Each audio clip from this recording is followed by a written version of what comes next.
बोलो श्री लक्ष्मी नारायण भगवान की जय। श्रीमन्नारायण नारायण नारायण लक्ष्मी नारायण नारायण नारायण लक्ष्मी नारायण नारायण नारायण श्रीमन्नारायण नारायण नारायण श्रीमन्नारायण नारायण नारायण लक्ष्मी नारायण नारायण नारायण। बोलो श्री लक्ष्मी नारायण भगवान की जय। देखो, ये अधिक मास की कृष्ण पक्ष की एकादशी है। इस एकादशी का नाम है परमा एकादशी। परमा एकादशी कृष्ण पक्ष में आती है, वो भी ये अधिक मास में। ये 1 महीना भगवान शिव ने बनाया था, भगवान विष्णु ने बनाया था, भगवान ब्रह्मा ने बनाया था। इन तीनों ने मिलकर 1 माह अधिक बनाया था। वो भी किसके लिए बनाया था? ये बनाया था जो ये पुरुषोत्तम मास कहते हैं, मल मास कहते हैं, अधिक मास कहते हैं, इसको बनाया था हिरण्याकश्यप के लिए। हिरण्याकश्यप को मारने के लिए 1 महीना अधिक बनाया था। तो आपको हम हिरण्याकश्यप की कहानी बाद में बताएंगे, लेकिन अभी हम आपको एकादशी का महत्व सुनाएंगे, अर्थ सहित सुनाएंगे। बोलो श्री कृष्ण भगवान की जय। अधिक मास कृष्ण पक्ष परमा एकादशी। राजा युधिष्ठिर जी ने पूछा, हे जनार्दन, मल मास के कृष्ण पक्ष की एकादशी का क्या नाम है और इसके व्रत की विधि क्या है तथा महत्व विस्तार पूर्वक वर्णन कीजिए। श्री कृष्ण जी बोले, हे राजन, इस एकादशी का नाम परमा है। यह मनुष्यों को मोक्ष, भोग और आनंद को देने वाली पवित्र व पापनाशिका है। एकादशी जो बहुत ही बढ़िया होती है, लेकिन ये पापनाशिनी एकादशी है। शुक्ल पक्ष की एकादशी के समान ही इसकी विधि और भक्ति पूर्वक नमो उत्तम नरोत्तमा व्रत होता है, भगवान का पूजन किया जाता है। इस एकादशी में करना उचित है, इस एकादशी का व्रत करना उचित है। ऐसा नहीं है कि कोई मलमास है तो एकादशी का व्रत नहीं करते। बहुत लोग कहते हैं नहीं करना चाहिए या नहीं है, लेकिन आज एकादशी भी है और इस एकादशी का व्रत भी करना उचित है, बहुत ही उत्तम माना गया है। क्योंकि ये भगवान ने स्वयं 1 महीना, 12 महीना तो होता ही है, चैत बैसाख जेठ आषाढ़ सावन भादो कुवार कार्तिक अगहन पूस माघ फागुन, लेकिन 1 महीना ये तीसरे साल में अधिक मास आता है, इसलिए इसका भी बहुत ही उचित माना गया है, बहुत ही अच्छा है। यहाँ पर मैं एक मनोहर कथा को काम्पिल्य नामक नगर की एक और जैसी मैंने सुनी है वैसे तुमसे कहता हूँ। इस नगर में सुमेध नाम का एक अत्यंत धर्मात्मा ब्राह्मण रहता था। उसकी पवित्र नाम वाली स्त्री अत्यंत पवित्र व्रत थी, परंतु भाग्यवश वह अत्यंत दरिद्र थे। उनके मनुष्यों से भिक्षा मांगने पर भी उनको भिक्षा नहीं मिलती थी, क्योंकि वो भिक्षा मांगने जाते थे तो भी उनको लोग भिक्षा नहीं देते थे, उनको भगा देते थे। अधिकांश पहले नियम था कि 5 घर में ही, मतलब ये मच्छर काट रहे हैं ज़्यादा है इसलिए पहले था 5 घर, 7 घर या 3 घर में ही भिक्षा मांगनी है। अगर जो मिल जाता है वो ठीक है, और नहीं मिलता है तो कोई बात नहीं, उस दिन का भूखा ही रहना है आदमी को। नहीं, अब तो आदमी जब तक उसका कोटा ना पूरा हो जाए तब तक वो मांगता है। लेकिन पहले जैसा था 5 घर में या 3 घर में या 7 घर में, ऐसे ही मतलब भिक्षा मांगी जाती थी। इससे ज़्यादा भिक्षा नहीं मांगते थे। जितनी उनको भिक्षा मांगने की ज़रूरत होती थी उतनी ही वो भिक्षा मांगते थे।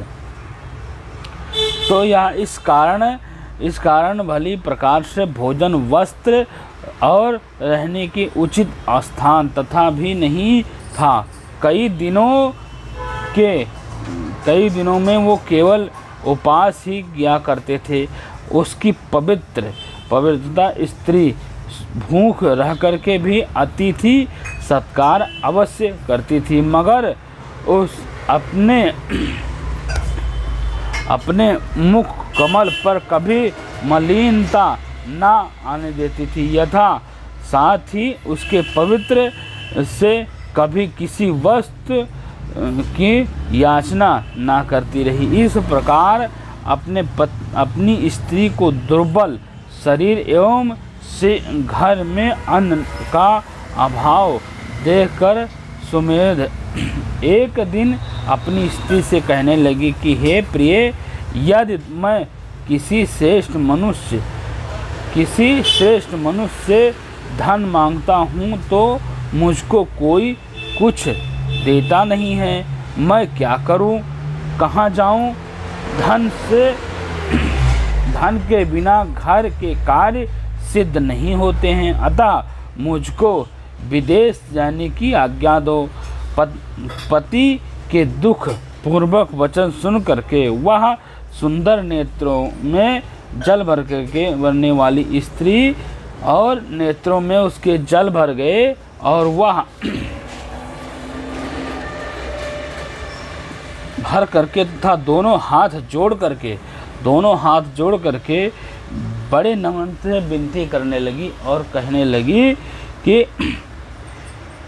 हे भाव से अपने पति से कहने लगी कि हे स्वामी, यद्यपि मैं विद्वान पंडित नहीं हूँ, फिर भी आपकी आज्ञा से कुछ कहना चाहती हूँ। मतलब मैं कोई विद्वान पंडित नहीं हूँ, लेकिन मैं आपकी आज्ञा से मैं कुछ आपसे कहना चाहता हूँ, जिसमें कोई मैं आपकी और अपनी भलाई ही चाहती हूँ। क्योंकि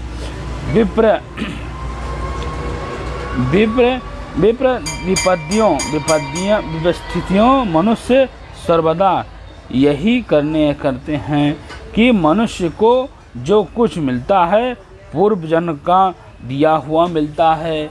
मतलब मनुष्य को जो कुछ भी मिलता है वो पूर्व जन्म का दिया हुआ मिलता है। फिर बिना दिए चाहे वह स्वर्ण के सुमेरु पर्वत पर चला जाए, वहाँ भी कुछ नहीं मिलेगा।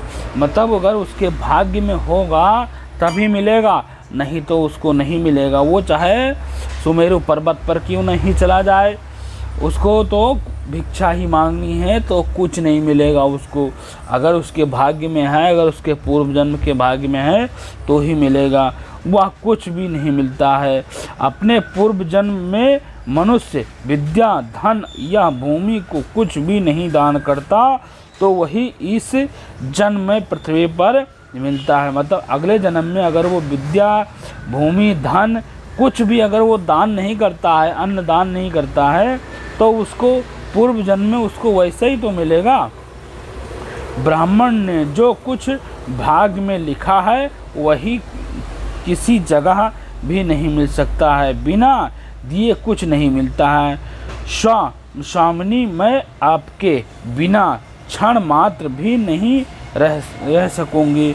माता पिता, भाई बंधु, सास ससुर और दूसरे कुटुंबी जन कोई भी आदर सत्कार नहीं करेंगे आपके बिना।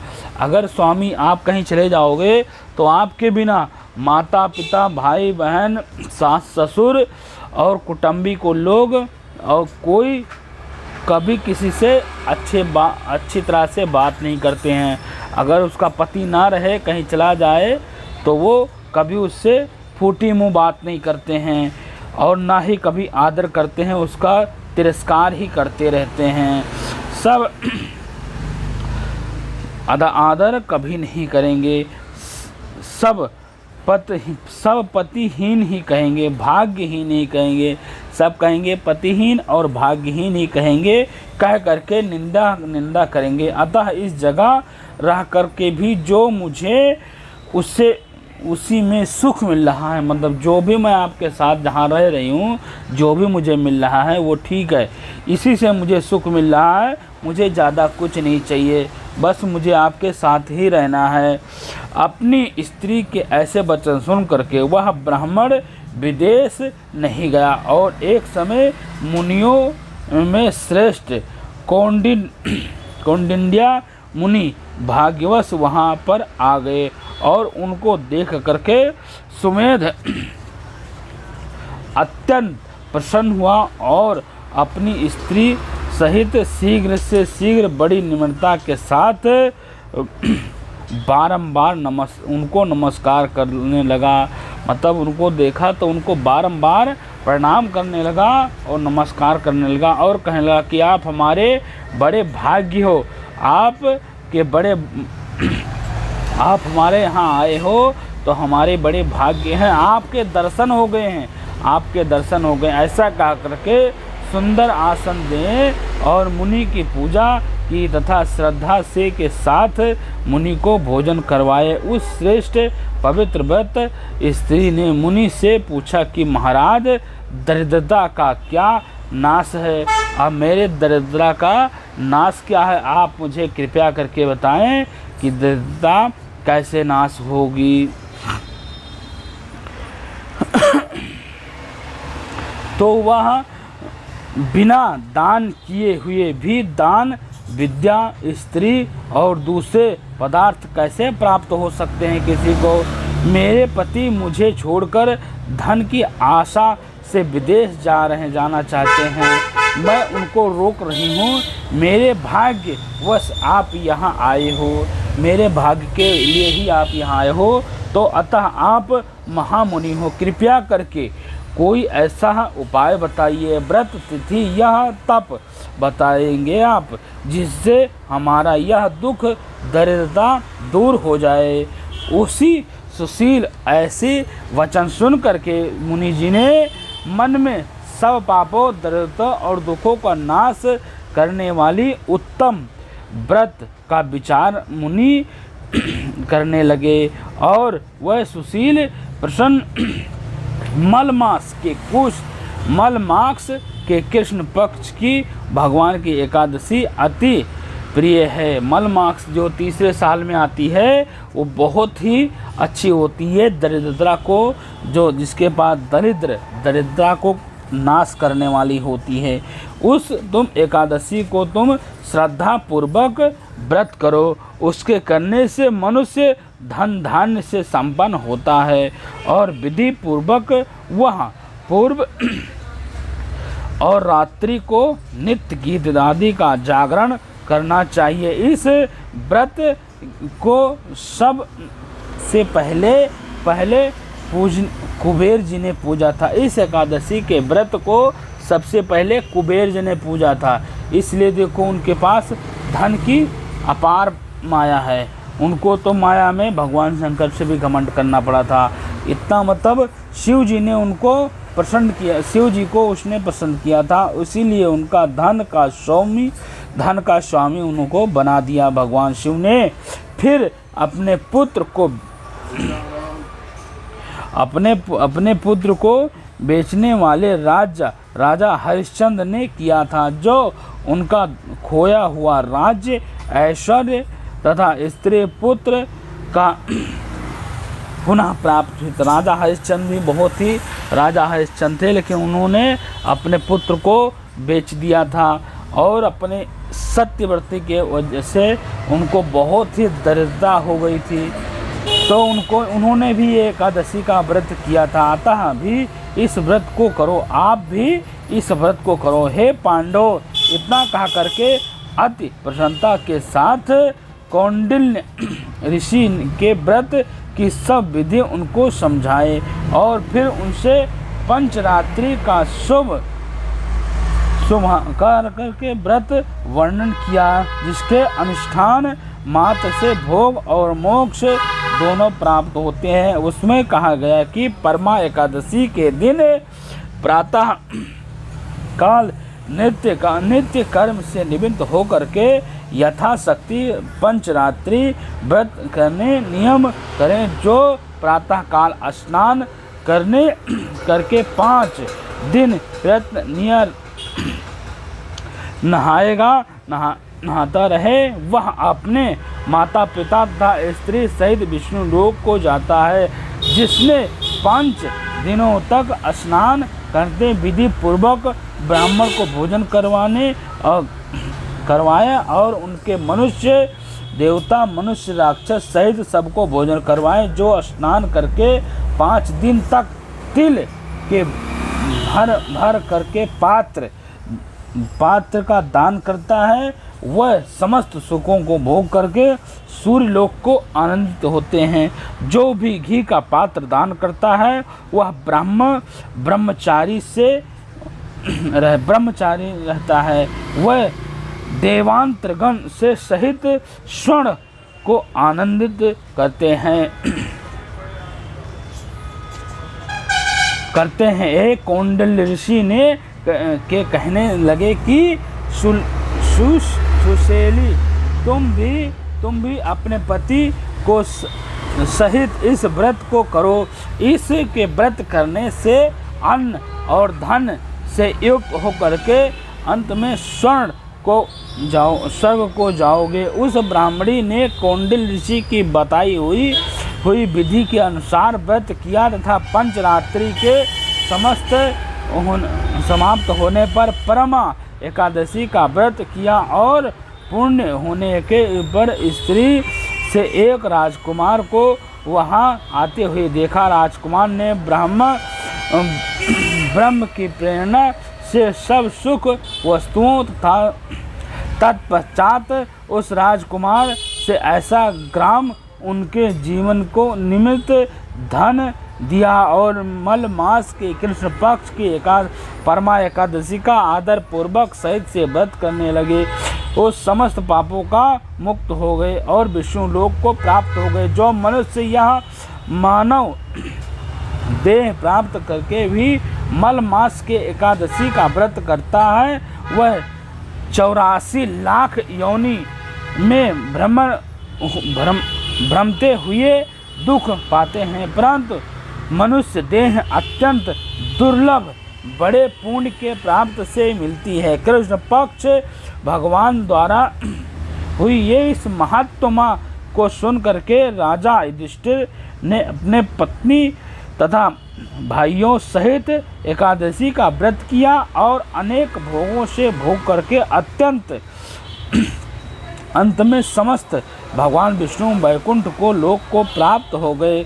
सूत जी कहते हैं कि और भी कोई मनुष्य मलमास की एकादशी की व्रत की विधि पूर्वक और श्रद्धा से पंचरात्रि व्रत करेगा, वह इंद्र के समान भोग को भोग कर अनंत में तीनों लोक को बंधित होकर के विष्णु लोक को प्राप्त हो जाएगा। इस व्रत एकादशी का महत्व 26वें अध्याय में है। फल आहार इस व्रत में जिस महीने में यह एकादशी आए उसी महीने में के अनुसार सागर और फलहार भी का मौसम प्राप्त होता है करना चाहिए। उसी मौसम के हिसाब से फल का आहार करना चाहिए। बोलो श्री कृष्ण भगवान की जय। श्रीमन्नारायण नारायण नारायण लक्ष्मी नारायण नारायण नारायण। तो इस एकादशी का व्रत आप सभी लोग करें, क्योंकि ये बहुत ही महत्वपूर्ण एकादशी है और आप सभी लोगों को एकादशी का व्रत करना चाहिए। ये मल मास है, ये कृष्ण पक्ष है और आज ही एकादशी है, तो आप लोग एकादशी का व्रत जरूर करें और हो सके तो शाम को रात्रि में कुछ समय ना सारी रात जागरण कर पाएँ, लेकिन कुछ समय रात्रि में भगवान कृष्ण का जागरण करें। बोलो श्री कृष्ण भगवान की जय। श्रीमन नारायण नारायण नारायण लक्ष्मी नारायण नारायण नारायण। श्री लक्ष्मी नारायण भगवान की जय।